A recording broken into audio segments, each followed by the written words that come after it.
Primera de Corintios, capítulo 1, versículo 18.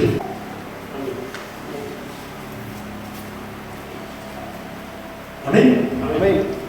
Porque la palabra de la cruz es locura a los que se pierden, pero a los que se salvan, esto es a nosotros, es poder de Dios. Amén.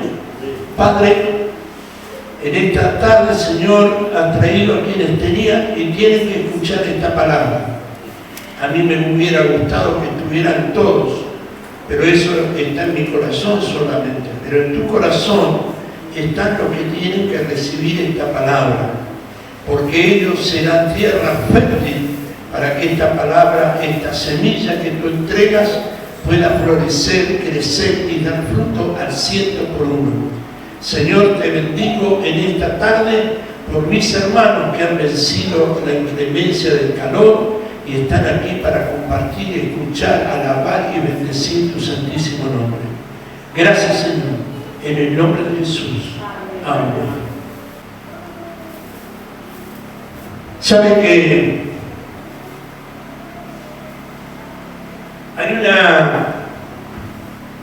lo que podríamos llamar una general de la ley, unas cosas que están pasando en este último tiempo?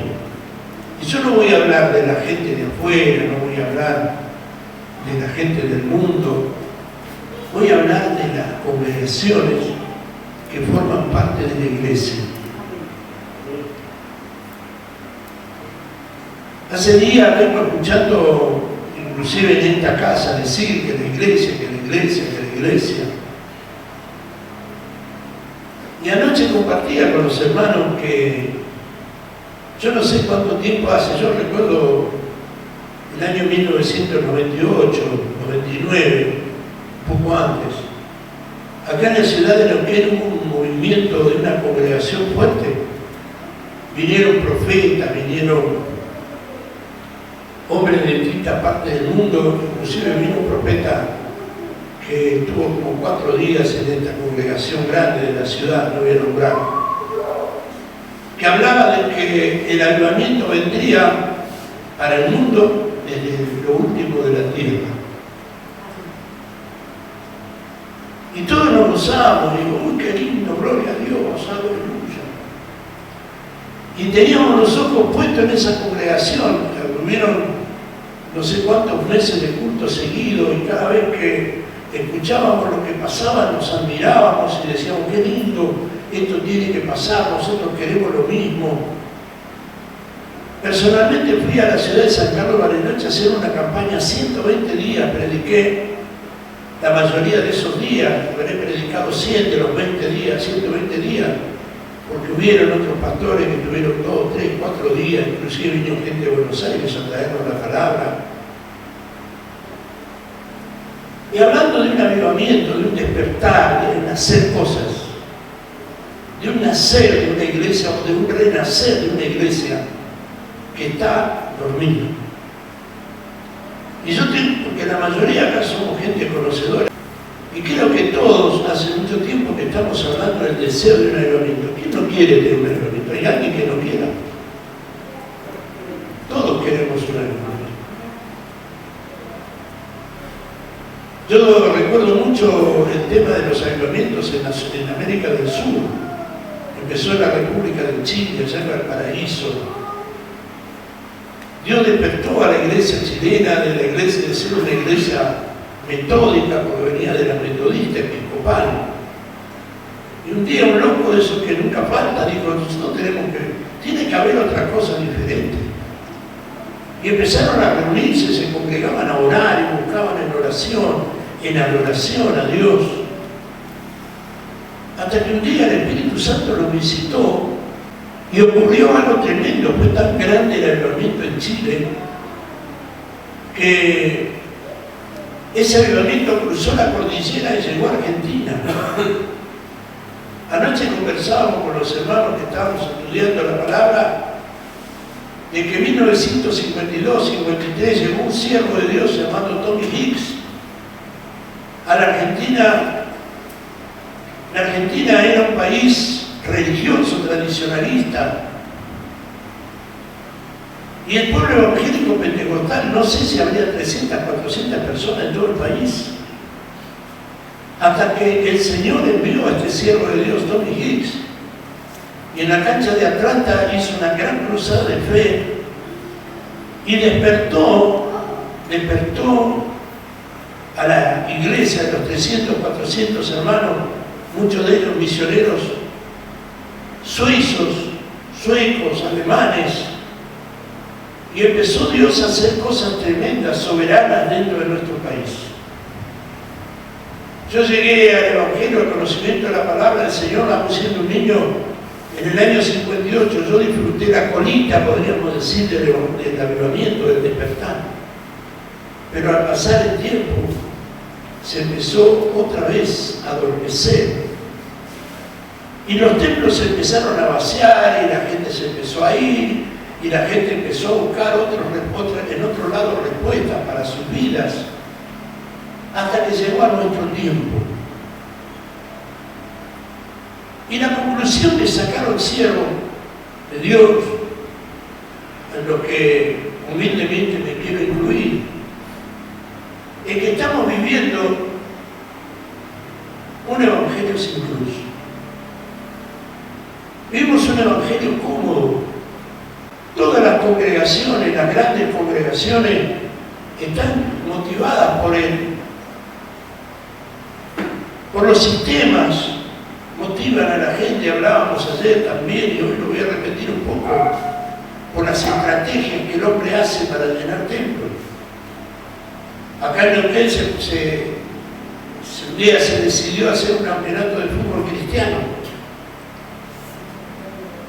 Terminaron a las piñas los cristianos, por un penal, por un FAO, por un montón de cosas, terminaban a los garrotazos.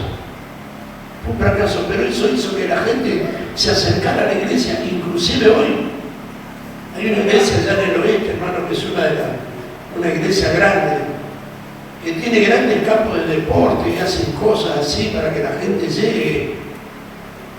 De repente forman un recital de música y la gente se agolpa y va y llega.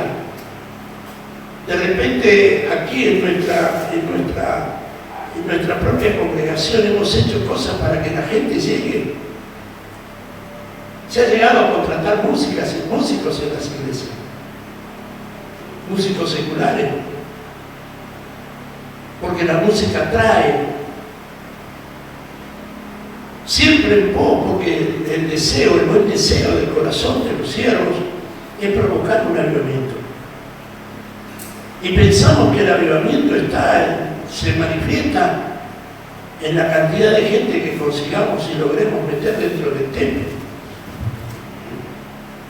Y creemos que es así, creemos y nos gusta ver la multitud y nos gozamos. Y los pastores predicamos y transpiramos la camiseta cuando vemos mucha gente. Decimos, qué lindo, qué bárbaro, qué hermoso. El Señor está activando en nuestra congregación. Pero se va el ruido, se apagan las luces y la iglesia deja de existir. ¿Cómo que la iglesia deja de existir? Sí. Porque la iglesia soy yo y la iglesia es usted. Amén. Terminó la manifestación, terminó el ruido, terminó el predicador, terminó el profeta. Nos vamos a nuestra casa y cerramos la iglesia. Yo esta tarde quiero pedirle disculpas desde ahora, pero creo que esta palabra es confrontativa, profética para nosotros. Necesitamos entender, yo necesito entender y lo quiero compartir con ustedes, que la iglesia está 24 por 365 días, tiene que estar abierta. Pastor, pero usted tiene la iglesia abierta todos los días. No estoy hablando del templo, estoy hablando de la iglesia. Y la razón por la que cerramos la iglesia cuando nos vamos del templo, que dicen, yo tengo mi propia actividad, tengo mi propia vida, yo tengo vida propia. Está mal. Pregunto, ¿está mal? Si lo vemos en los ojos naturales, no, porque todos tenemos vida propia. El problema es que la iglesia no encaja muchas veces en nuestra vida propia.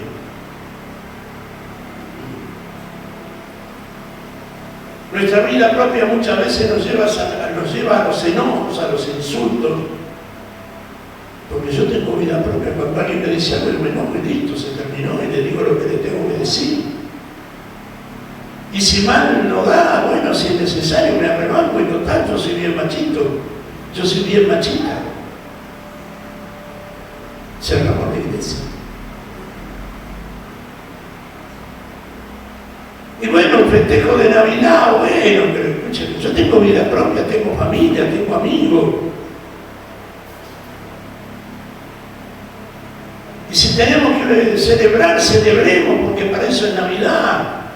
Un día de vida es vida y un día de salud es salud, y vamos a disfrutarlo, porque después de esta vida no hay otra. Pasa. Pregunto.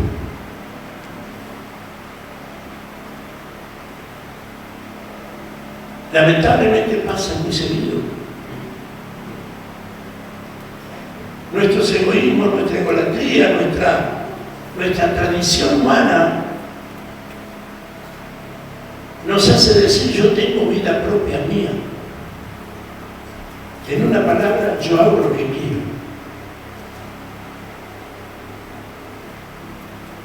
Y saben que este versículo, yo le pido, si alguno lo tiene abierto en su Biblia, léalo fuerte, pausado y analice lo que dice. Yo lo tengo aquí, pero quiero que lo lea usted. Porque la palabra de Dios de la cruz es locura a los que se pierden, pero a los que se salvan, esto es, a nosotros, es poder de Dios. Porque la palabra de la cruz es locura. ¿Para quiénes? A los que se pierden. Y nosotros nos afirmamos muchas veces y decimos: eso es para el mundo, es para los que se pierden.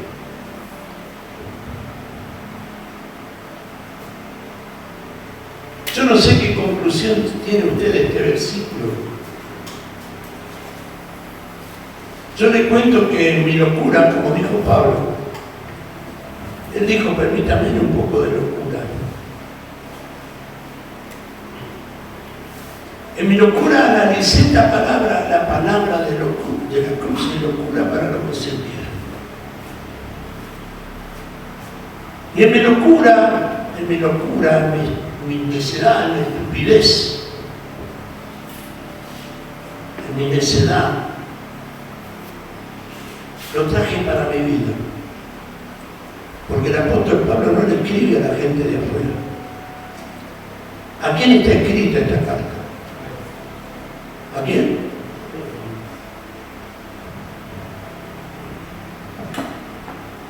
Esta carta está escrita a una iglesia.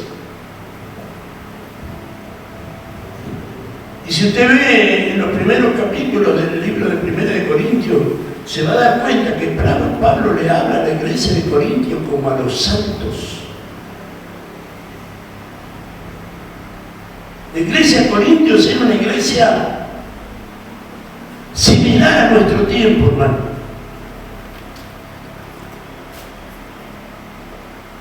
Había tanta abundancia de pecado, dice, como no lo hay en ningún lado.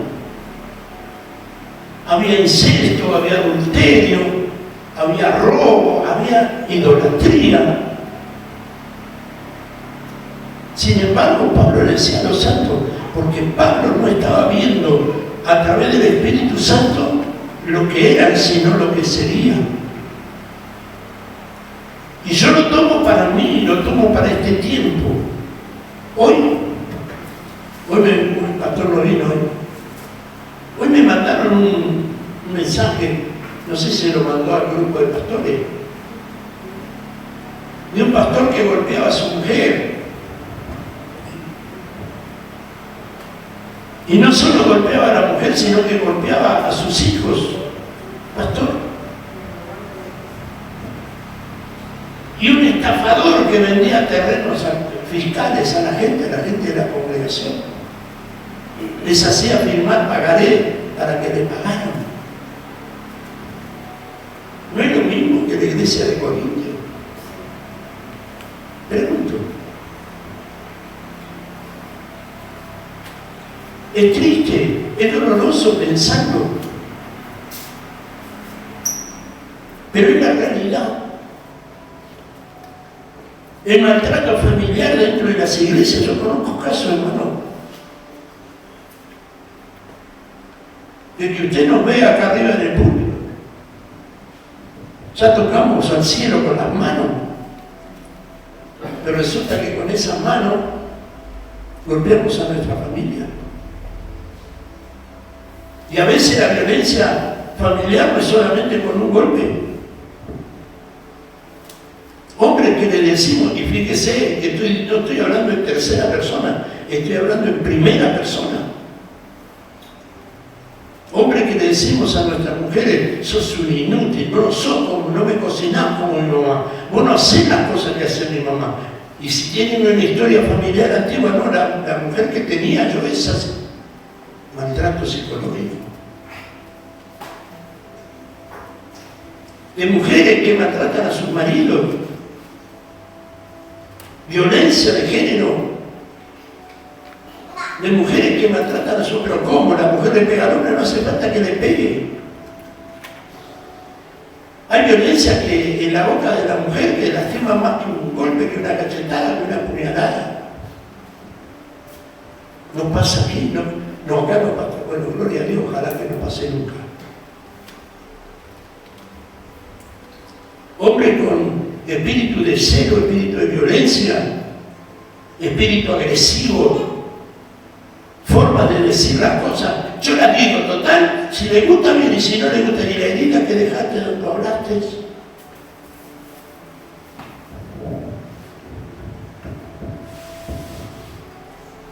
El apóstol Pablo habla de la cruz.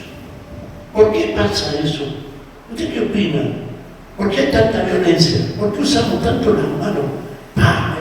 Al hijo, una patada a la mujer, el insulto a los hijos, a los nietos. ¿Por qué? ¿Usted sabe por qué o no? ¿Por qué? Cerramos la iglesia. ¿Por qué tenemos tantas malas noticias dentro de las congregaciones? Del mundo que nos critica y nos condena. ¿Por qué? No, pues son enemigos de Dios. No. Nosotros nos hacemos enemigos.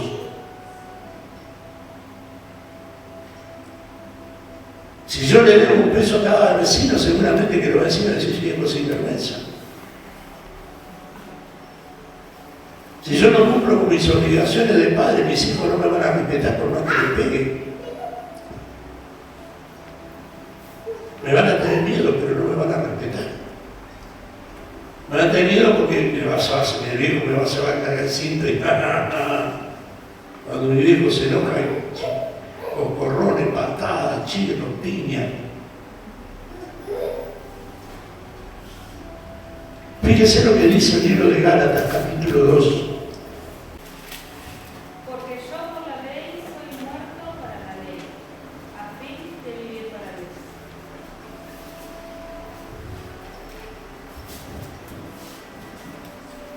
Vente. Con Cristo estoy juntamente crucificado, y ya no vivo yo, mas Cristo vive en mí. Lo que ahora vivo en la carne, lo vivo en la fe del Hijo de Dios, el cual me amó y se entregó a sí mismo por mí. Yo con Cristo, ¿qué cosa? ¿Qué cosa? ¿Cuál es la posición en que terminó sus días el Señor Jesucristo, sus días terrenales?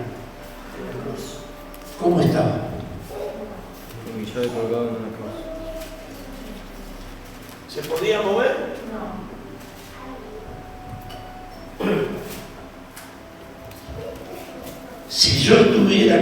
crucificado. Escúcheme, si usted y yo estuviéramos crucificados, no moveríamos las manos para otra cosa que para tenerlas abiertas.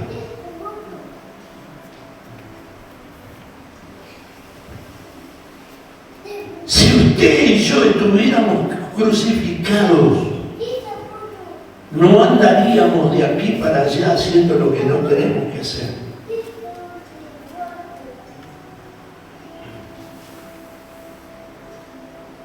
¿Sabe que una de las formas, el peor dolor que le producía el crucificado era que su lengua, fíjese lo que dice el Salmo 20, su lengua, ¿qué hizo? Se pegó al paladar. Y una de las enfermedades que le provocó, escúcheme, una de las enfermedades, una de las dolencias más fuertes y violentas que sufrió el cuerpo de Jesús es el tétano. Yo intenté averiguar, porque como soy medio lelo, ¿y sabe lo que provoca el tétano? Que tu cuerpo, en vez de doblarse así, se dobla al revés. Y al doblarse al revés, tus pulmones, los pulmones, no pueden desarrollar el trabajo de respirar y hablar. Imagínese usted la lengua pegada al paladar y los pulmones pegados a la espalda y al pecho sin poder desarrollar su trabajo. ¿Podría hablar? ¿Podría gritar? Permiso, pastora Marta, voy a decir una palabra que seguramente le va a recordar. Yo recuerdo al hermano de la pastora Marta.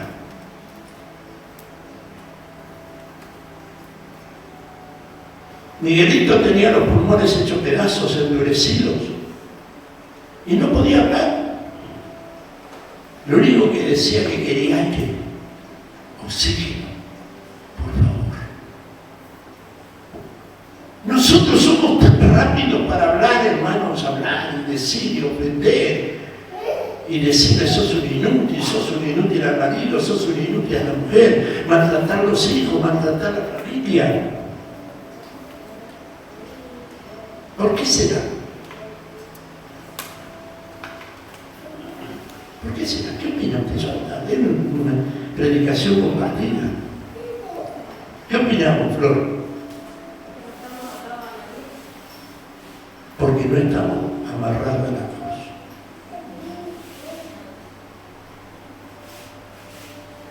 ¿Por qué hacemos lo que queremos?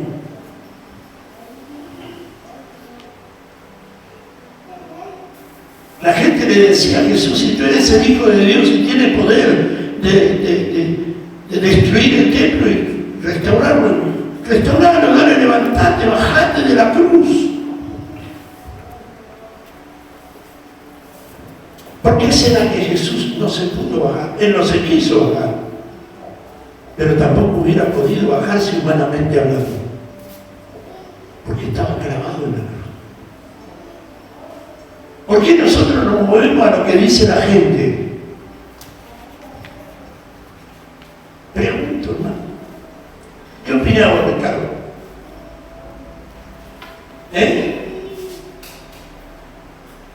¿Por qué opinamos conforme a lo que dice el mundo, lo que dice la gente, lo que dice en contra de la iglesia, de la congregación, tu vecino, tu vecina, el panadero, el peluquero, el sodero, dice?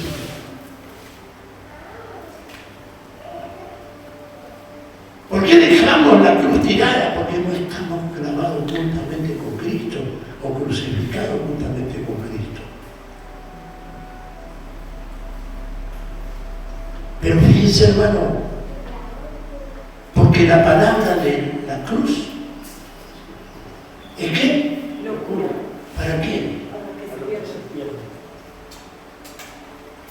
significará la cruz? A ver, hermano, yo estuve viendo. Fíjese, Filipenses capítulo 2, versículo 8. Y estando en la condición de hombre, se humilló a sí mismo, haciéndose obediente hasta la muerte y muerte de cruz. Dos cosas. ¿Qué significa la cruz? La cruz simboliza dos cosas, según la que leo en Filipenses 2:8. Obediencia. Se hizo obediente hasta muerte de cruz. Era maldición para un judío morir en una cruz. Por eso Él se hizo maldito, siendo bendito, para que nosotros quitar de nuestra vida la maldición que había sobre los hombres. El acta de decreto que estaba en contra nuestro, Él la clavó en la cruz para hacernos libres de toda maldición. ¿Me está siguiendo, hermano? Pero dice la primera parte del capítulo 2, versículo 8, se humilló. ¿Por qué no hay humildad en nosotros?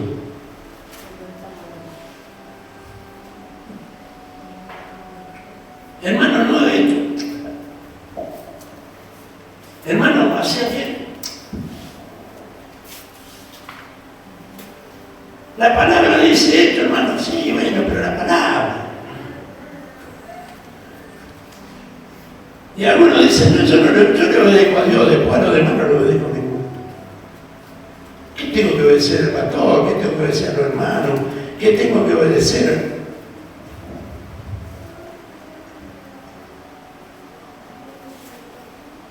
La naturaleza del hombre, el hombre natural, es desobediente. Usted, ¿cómo le se llama tu hijito? Benicio. Me imagino que si usted le ha dicho, Benicio, no meta la mano acá, ¿eh? Nosotros sabemos que decimos que no meta la mano. ¿Por qué decimos no meta la mano? ¿Y qué va a pasar si te da corriente? Te puede morir. Pero ¿qué hace Benicio? Eso no es Benicio, sino todos los niños. Por eso, cuando se edifican casas, hermano Juan, que es constructor, hermano pastor Daniel, que es constructor, siempre le tratan de poner la toma corriente arriba o se pone un disyuntor, algo para que cualquier punto se corte. ¿Por qué? Porque todos los guaguas, todos los niños, todos los bebés, como le quieran llamar para no hablar en chileno, o toda la crianza, como dicen los brasileños, no metan el dedo porque usted dice no y hace lo que usted le dijo no, porque su naturaleza humana es de ser desobediente. Nacemos con ese espíritu. Y pareciera que dentro de las congregaciones, usted no lo tome para usted si usted no es desobediente.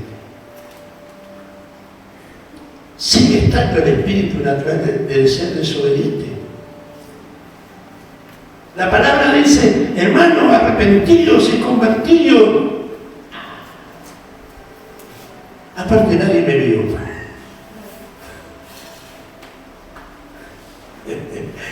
Yo le contaba a la pastora una experiencia personal mía. Yo tenía el taller en Plotier. Yo ya era pastor, ya era evangelista. Y una vez un personaje, un cíngaro, no me quiso pagar un auto, no me quiso pagar el trabajo. Y yo no se lo entregué, no se lo entregué. Iba por la calle Primeros Pobladores, de la vía del lado derecho, yo vivía por ahí. Y entré por la ruta y agarré la Primeros Pobladores, Perito Moreno, no sé nombre. Y yo venía con otro gitano en un auto. Y este gitano me cruza, o le cruza el auto al paisano, y yo lo veo que baja como para pegarme.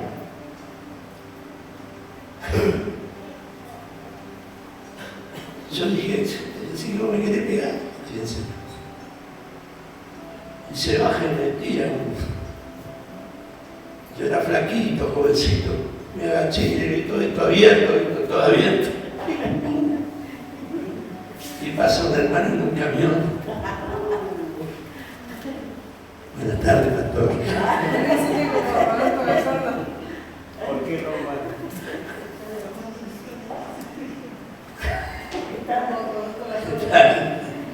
Lo está ungiendo. Está bien. ¿Por qué lo hice? Porque estaba sin cruz. Estaba haciendo liberación. ¿Me explico? Entonces la cruz es humillación. Pastor, ¿pero qué tengo que hacer? ¿Qué tengo que hacer? Aprende a callar la boca. No se defienda usted. Mía es la venganza, dice el Señor. Y cuando usted perdona al que lo ofende, ¿qué hace sobre la persona que lo ofende? Y si usted lo perdona y lo bendice, acumula ascuas de fuego sobre esa persona. El Señor, cuando nos defendemos nosotros, no estoy hablando de agarrarse a las piñas, estoy hablando del montón de autodefensa que tenemos y que lo hacemos en el terreno natural, a veces más inteligente que el pastor Ramírez, que lo agarró a pasote muchacho gitano. Tenemos otra forma de defendernos. No le permitimos a Dios que nos defienda. Ya te defendiste vos. Ya está. ¿Le quedó el moretón o te quedó el moretón a vos? Porque no siempre la sacamos ganando, muchas veces perdemos. Pero si vos me dejás que yo te defienda, tus ojos van a ver. La Biblia dice, tus ojos verán la recompensa de los impíos. ¿No es así, pastor? ¿Por qué accionamos nosotros? Tenemos que ser honestos, hermanos. Yo creo que este domingo, lo bueno que somos poquitos y nos conocemos mucho, y puedo hablar así, abiertamente, libremente con ustedes, porque los considero aparte mis hermanos, mis amigos, y puedo hablarles en el amor del Señor. No estoy tratando de ofender, estoy diciendo yo, en primera persona, tiene que el Espíritu de Dios provocar un cambio en nuestra vida. Yo quiero un avivamiento, ¿usted? Amén. ¿Qué es lo que hablamos anoche, Pastor Daniel? De la llenura del Espíritu Santo. Del bautismo del Espíritu Santo. Amén. ¿Dónde empezó el primer gran avivamiento de la era nuevo testamentaria? Hubieron otros avivamientos. En el libro de Nehemías hubo un avivamiento, despertar. El pueblo se recuperó, reconstruyó los muros de la ciudad, reconstruyó en el libro de Esdras el templo. Pero en el Nuevo Testamento, en la era neotestamentaria, ¿cuándo y dónde empezó el gran avivamiento? En el aposento alto. ¿Por qué empezó en el aposento alto? Porque vino el Espíritu Santo y los bautizó con su poder. Todos fueron llenos, todos hablaron nuevas lenguas, algo pasó. ¿Sabe que cuando hay avivamiento no hace falta de hacer nada raro? Porque después del bautismo del Espíritu Santo, la gente no necesitaba que el pastor le dijera, hermano, diezme, hermano, ofrende. A ver, su ofrenda tiene que traerla y tiene que sembrar esa ofrenda para que... No, hermano, chamullo, flaco.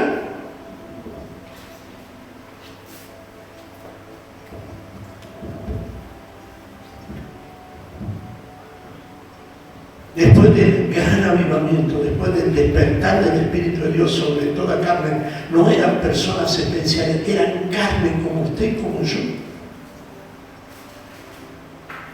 Ninguno decía tener lo suyo, lo propio, esto es mío. ¿Sabe por qué? Porque el Espíritu Santo los hizo entender que eran uno solo. 10, 100, 120, 50, lo que sea, eran uno solo. Entonces tenían todas las cosas en común. No había necesitado, había problemas, claro que había problemas. Si en la primera iglesia también hubieron discusiones, porque nunca falta la naturaleza humana. Pero el Señor le dio la estrategia. Y los apóstoles dijeron, no es bueno, no es sabio que nosotros nos dediquemos a atender las mesas.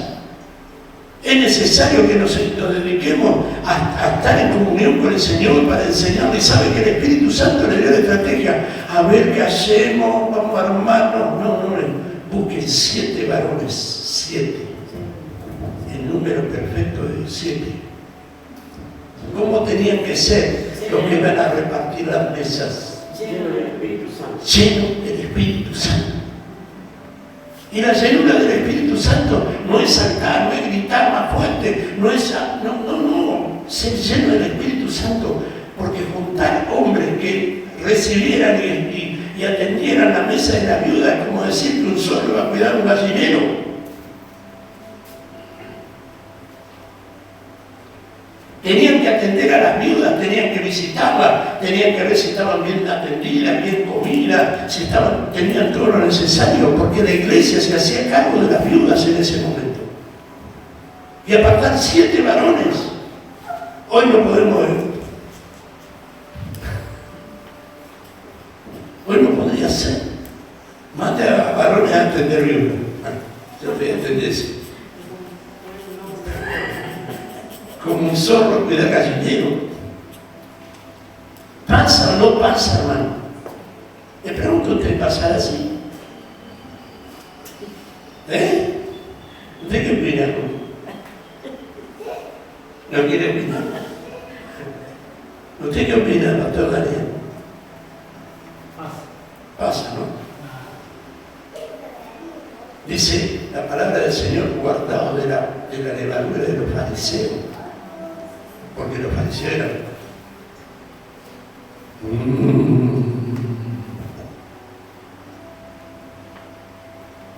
y Jesús le dio un sepulcro blanqueado, hipócritas. La palabra de la cruz es locura para los que se pierden. Hermano, está hablando de los que se pierden. Pero fíjense que dice el versículo 9 del libro de Filipenses. Leo. Por favor. Por lo cual Dios también lo exaltó hasta lo sumo y le dio un nombre que es sobre todo nombre. ¿Cuántos les gustaría ser exaltado por Dios?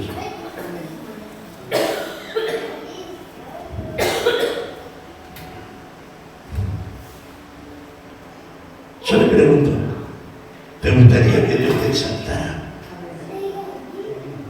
¿Sí o no? ¿Y sabes que Dios te quiere exaltar? Dios está interesado en exaltar a la iglesia. Le voy a decir cómo el apóstol Pablo le dice a la iglesia, al hermano Timoteo, para que mientras tanto voy a ti, acuérdate de la lectura de la palabra y recuerda, escuche, cómo comportarte en la iglesia, no en el templo, en la iglesia. ¿Por qué? Porque la iglesia es... ¿Qué cosa?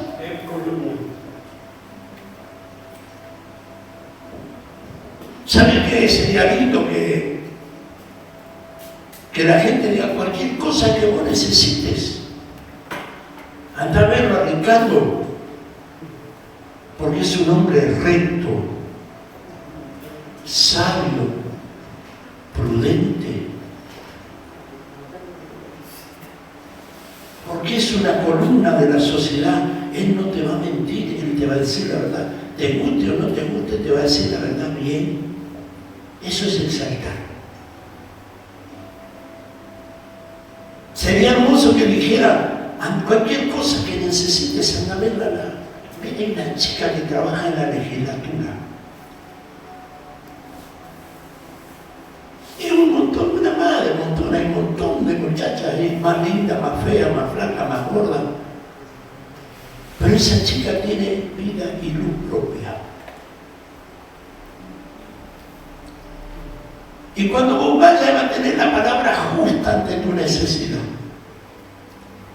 Cualquier problema, pero cualquier problema, mira, andar con los ojos cerrados a hablar con esa chica. Porque si necesitas un consejo, ella te lo va a dar como si fuera tu propia madre. Se llama Florencia Jiménez. Preguntá por ella y si te atiende tenés la mitad del problema resuelto. ¿Te gustaría que quieran eso?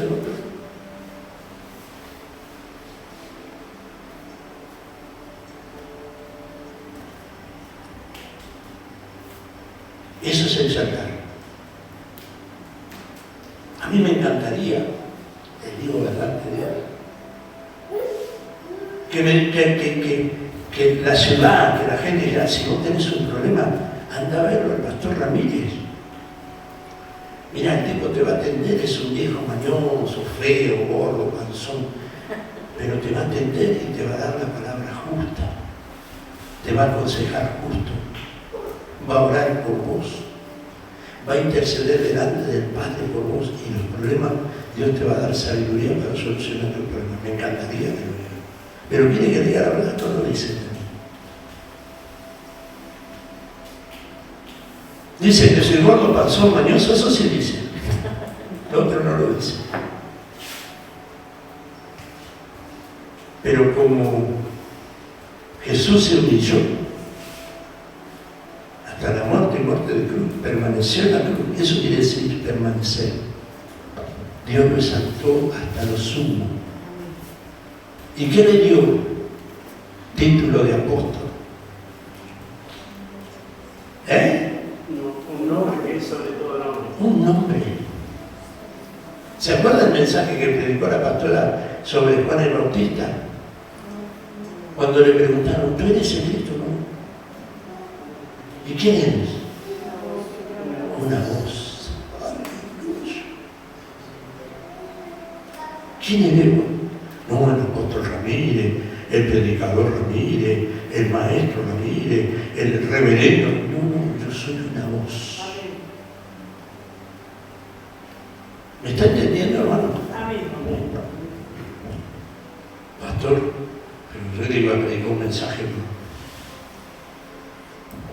¿Quiere algo más grato del Señor que nos esté diciendo lo que nos está diciendo?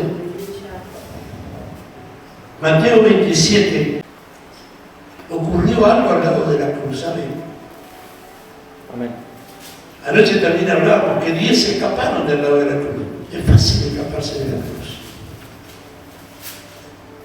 Viejo, la cruz, veo las cosas pesadas. Me están exigiendo mucho en la iglesia, que tengo que ir a los cultos, que tengo que diezmar, que tengo que ofrendar, que tengo que salir a predicar. No, ya. Me voy a llorar en la cruz. Es fácil. Este altar está lleno de promesas. Y el 85-90% de esas promesas nunca se cumplieron. Porque es fácil. Cuando Jesús estaba crucificado, 10 de sus mejores hombres, 10, se fueron, huyeron. Esos que dijeron, ¡ja! Yo nunca te voy a dejar, Señor. Voy a dar la vida por vos, Señor. A la primera de cambio, como diría en este momento, se tomaron el palo. Y anoche lo hablábamos, le decía, soldado que huye sirve contra guerra. Naturalmente, si vemos el peligro, ninguno se va a quedar en el peligro, a no ser que esté crucificado.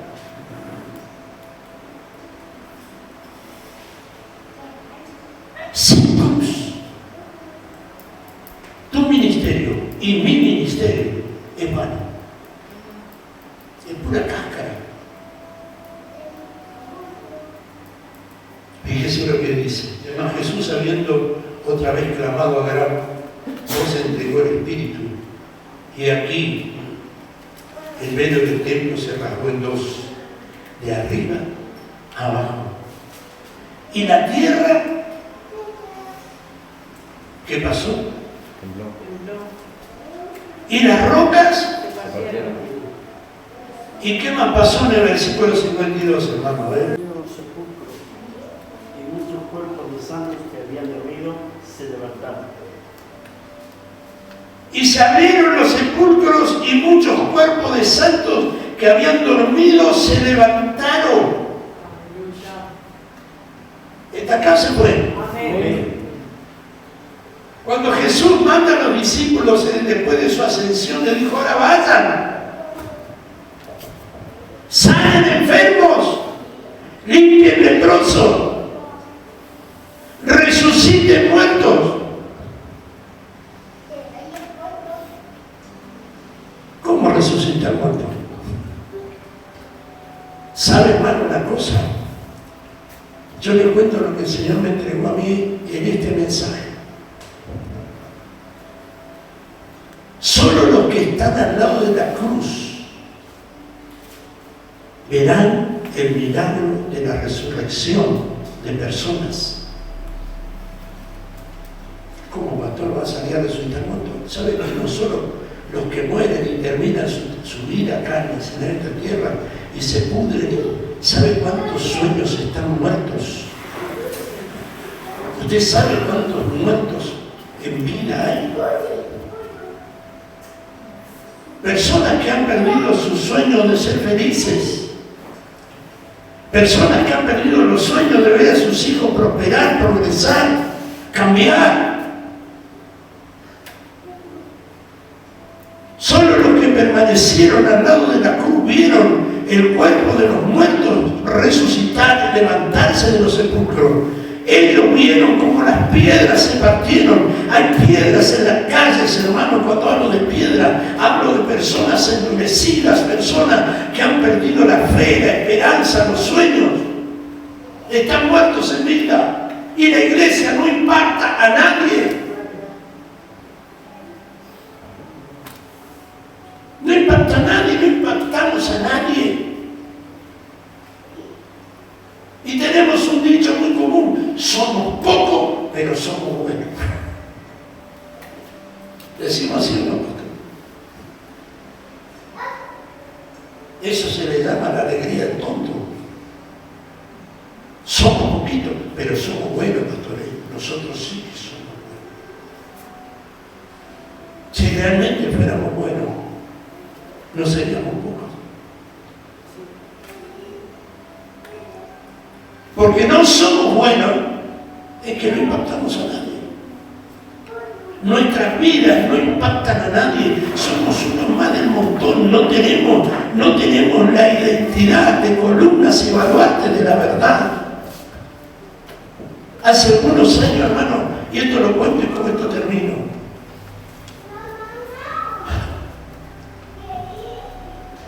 Yo iba en el barrio Don Bosco, en Zapala, no sé cuántos conocen Zapala, el barrio Don Bosco. ¿Te conocen, no? Hay muchas calles que son así en su vida. Yo iba a la iglesia Biblia Abierta a predicar, donde estaba pastoreando el pastor Tiznado. Iba a predicar porque tenía que hacer una pre-campaña para el pastor Roberto Araneda Serrano. Iba subiendo, y no lo digo para vanidad, vive Dios y vive el Espíritu Santo, en cuya presencia estoy, que yo estoy diciendo esto para pedirle al Señor y al Espíritu de Dios: quiero repetir la misma vivencia. Yo necesito repetir la misma vivencia. Iba subiendo, hermano, yo iba subiendo la cuesta, iba acá, y hacía un día bastante caluroso. Y de repente salió un hermano corriendo de su casa. No me acuerdo de cómo se llama. Se llamaba, como está el Señor. Salió corriendo y se cruzó la calle. Y me dice: pastor, déjeme abrazarlo. Iba con otro pastor más. Déjenme que los abrace. El hermano Bastía, no sé si alguno lo conoció, pero no lo he conocido en la zona. Déjenme que los abrace, pastor. Amén. Sí, abrácenme. Yo sorprendido. Nos abrazó y se puso a llorar y a hablar en lengua. Ya no se ve eso antes en los templos. Yo no sé si algunos se acuerdan los que han vivido esta experiencia, hermano segundo, de muchos años, el pastor Daniel. Nos abrazábamos y hablábamos en lengua, nos saludábamos y hablábamos en lengua, un impacto del Espíritu de Dios en dos personas que estaban crucificadas con Cristo, que habían decidido humillarse, que habían decidido morir, que habían decidido obedecer. El hermano Bastía nos abrazó, me abrazó a mí, me abrazó al pastor que venía conmigo y hablaba en lengua y saltaba y decía: gracias Señor, gracias por lo que veo, gracias por lo que vi, gracias porque estos siervos me permitieron abrazarlo, gracias Señor. Y digo, este hombre, ¿qué le pasa? Porque yo nunca tuve el ego, no, gracias a Dios eso no estuvo en mí. Y después que se calmó, como que volvió en sí, le digo: hermano Bastías, gracias. No, gracias a usted, pastor. ¿Por qué, hermano? Dígame. Porque ustedes cuando venían caminando, no venían solos. Venían detrás de ustedes dos personajes, uno de cada lado. Yo lo vi, pastor. No le estoy mintiendo, vive Dios, porque era un paisano bien serio, no era un hombre de andar hablando pavadas. Y yo dije: hermano, gracias. No, gracias a usted, pastor, gracias. Tiene que pasar eso con nosotros, hermano. Pero solo los que perseveren al lado de la cruz verán resucitar muertos. Van a caminar y se van a encontrar con una persona y el Espíritu de Dios le va a dar testimonio de que esa persona necesita algo. Y usted le va a dar lo que él necesita aunque usted no la conozca. Porque hay la vivencia de Cristo. Ya no vivo yo, dijo Pablo. Estoy juntamente crucificado con Cristo, por eso ya puedo decir: no vivo yo, sino que Cristo vive en mí. Cuando vayas al colegio, cuando estés en el colegio, tiene que pasar que los amigos, los compañeros de colegio, vos no haces lo mismo que ellos, sino que ellos van a querer hacer lo que realmente vos tenés que hacer, porque si estás crucificado con Cristo, vas a mostrar a Cristo a través de tu vida. Cuando vayas al colegio, hijo, no porque seas el hijo del pastor Ramírez, porque seas hijo de la pastora Nancy, la gente, los compañeros, tus maestros tienen que ver en ti algo diferente, algo que nace del Espíritu de Dios. Mamita, así que estás criando tus hijas no tienen que ver a la mamá, no tienen que ver solamente a Cristo en tu vida. Tienes que clavar tu vida en la cruz que Cristo fue muerto. También tenés que morir vos cada día, cada mañana, cada tarde, levantarte a la mañana y decir: Señor, permíteme hoy morir para el mundo, para vivir contigo, Señor.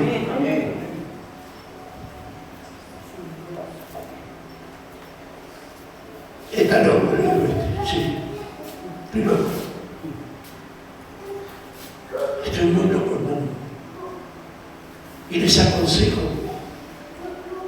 que si usted no puede entender esto, si usted no puede entender lo que Dios nos está diciendo, que nos estamos moliendo nuestra naturaleza humana, y usted no siente que este mensaje sea para usted, búsquese otra iglesia. No pierda tiempo acá. Porque cada día, porque ya su venida está cerca, nos va a vivir machacando lo que les estoy diciendo a usted y lo que Él me está diciendo a mí. No pierda tiempo. Hay iglesias donde nos podemos entretener, vamos a ver mucho ruido, mucho pandero, muchas danzas. No está mal la danza ni está mal el pandero, pero no tenemos que afirmar nuestra fe en el pandero y en la danza. alabanza, va a haber música, y está bien que haya música, pero más importante que la música es que busquemos y declaremos con nuestra vida: Señor, ya no vivo yo, tú vives en mí. Cuando hablo, hablas tú a través de mi vida. Cuando miro, miras tú a través de mi vida. Eso es lo que Él espera de mí, lo que espera de usted, y no lo estamos dando, y tenemos que reconocerlo, porque la palabra de la cruz es locura. ¿Para quiénes? Usted no se pierda.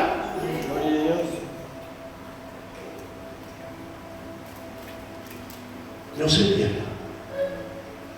Pero si no lo hacemos, que la palabra de la cruz sea locura. Es categórico lo que dice. La palabra de la cruz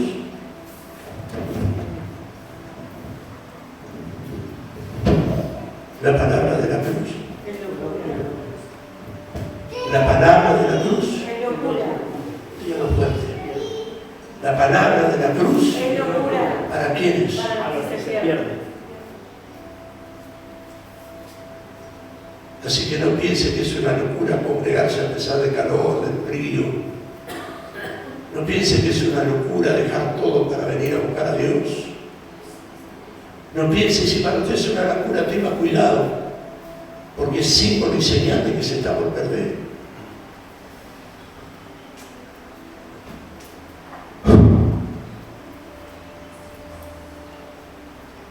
Dios tiene misericordia de mí, hermano. Porque esta palabra primero es para mí. ¿O usted se cree que esta palabra era para usted? Para mí, para nosotros, pastores. Para vos y para mí.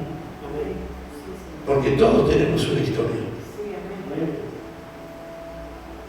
Todos alguna vez nos mandamos un condoro, como dicen los hermanos chilenos. Y Dios nos perdonó. Pero vamos a seguir mandándonos condoros si no seguimos, si no nos crucificamos o no permitimos estar crucificados junto con Cristo. Porque vamos a abrazar lo que nos guste, no lo que debemos. Y vamos a ir a donde nos guste, no a donde debemos ir. Porque la palabra de la cruz es locura para los que se pierden. Yo no me quiero perder. ¿Usted? ¿Cuándo se quiere perder? Ninguno. Hay un viejo coro, eso quiero intentar cantar.